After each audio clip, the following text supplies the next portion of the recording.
My job at Twitter is to ensure user trust, protect user rights, and keep users safe, both from each other and, at times, from themselves. Let's talk about what scale looks like at Twitter.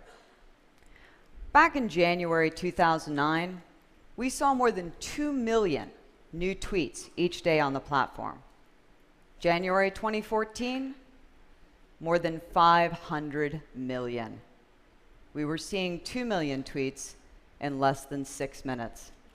That's a 24,900% increase. Now, the vast majority of activity on Twitter puts no one in harm's way. There's no risk involved. My job is to root out and prevent activity that might. Sounds straightforward, right? You might even think it'd be easy, given that I just said the vast majority of activity on Twitter puts no one in harm's way. Why spend so much time searching for potential calamities in innocuous activities?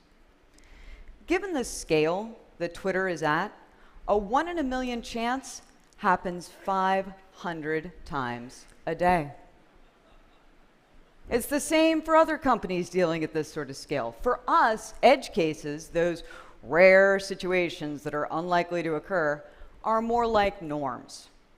Say 99.999% of tweets pose no risk to anyone. There's no threat involved. Maybe people are documenting travel landmarks like Australia's Heart Reef, or tweeting about a concert they're attending, or sharing pictures of cute baby animals.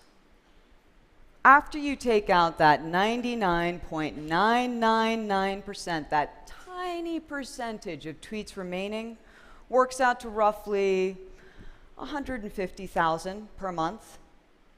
The sheer scale of what we're dealing with makes for a challenge. You know what else makes my role particularly challenging? People do weird things.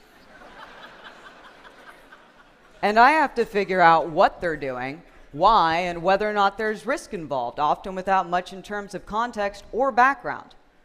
I'm going to show you some examples that I've run into during my time at Twitter. These are all real examples of situations that at first seemed cut and dried, but the truth of the matter was something altogether different. The details have been changed to protect the innocent and sometimes the guilty. We'll start off easy. If you saw a tweet that only said this, you might think to yourself, that looks like abuse. After all, why would you want to receive the message, yo, bitch? Now, I try to stay relatively hip to the latest trends and memes, so I knew that yo, bitch was also often a common greeting between friends, as well as being a popular Breaking Bad reference. I will admit that I did not expect to encounter a fourth use case. It turns out it is also used on Twitter when people are role-playing as dogs.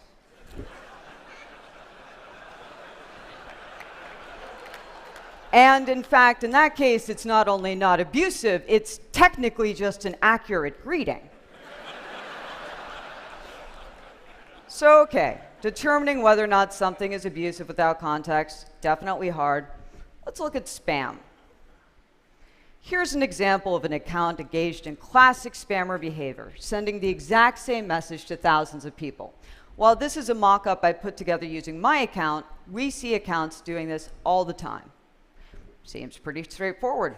We should just automatically suspend accounts engaging in this kind of behavior. Turns out there's some exceptions to that rule. Turns out that that message could also be a notification you signed up for that the International Space Station is passing overhead because you wanted to go outside and see if you could see it. You're not going to get that chance if we mistakenly suspend the account thinking it's spam. Okay, let's make the stakes higher. Back to my account, again exhibiting classic behavior. This time it's sending the same message and link. This is often indicative of something called phishing, somebody trying to steal another person's account information by directing them to another website. That's pretty clearly not a good thing. We want to and do suspend accounts engaging in that kind of behavior. So why are the stakes higher for this? Well, this could also be a bystander at a rally who managed to record a video of a police officer beating a nonviolent protester who's trying to let the world know what's happening. We don't want to gamble on potentially silencing that crucial speech by classifying it as spam and suspending it. That means we evaluate hundreds of parameters when looking at account behaviors, and even then we can still get it wrong and have to reevaluate. Now, given the sorts of challenges I'm up against, it's crucial that I not only predict, but also design protections for the unexpected.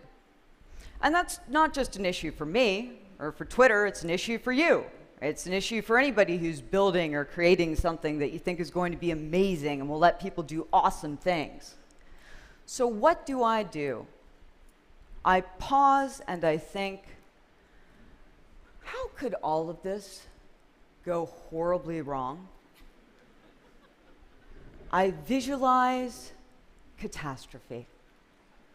And that's hard. There's a sort of inherent cognitive dissonance in doing that. Like when you're writing your wedding vows at the same time as your prenuptial agreement. But you still have to do it, particularly if you're marrying 500 million tweets per day. What do I mean by visualize catastrophe? I try to think of how something is, say, benign and innocuous as a picture of a cat could lead to death and what to do to prevent that, which happens to be my next example. This is my cat, Eli. We wanted to give users the ability to add photos to their tweets.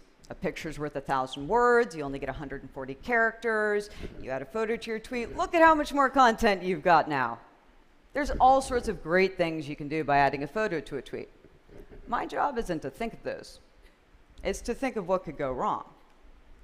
How could this picture lead to my death?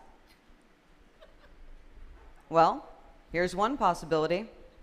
There's more in that picture than just a cat. There's geodata. When you take a picture with your smartphone or digital camera, there's a lot of additional information saved along in that image. In fact, this image also contains the equivalent of this, more specifically, this. Sure, it's not likely that someone's going to try to track me down and do me harm based upon image data associated with a picture I took of my cat, but I start by assuming the worst will happen. That's why when we launched photos on Twitter, we made the decision to strip that geodata out.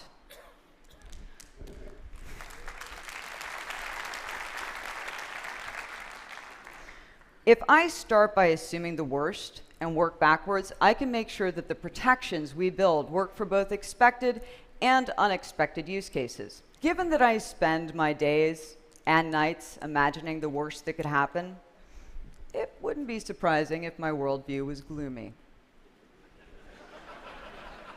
It's not. The vast majority of interactions I see, and I see a lot, believe me, are positive.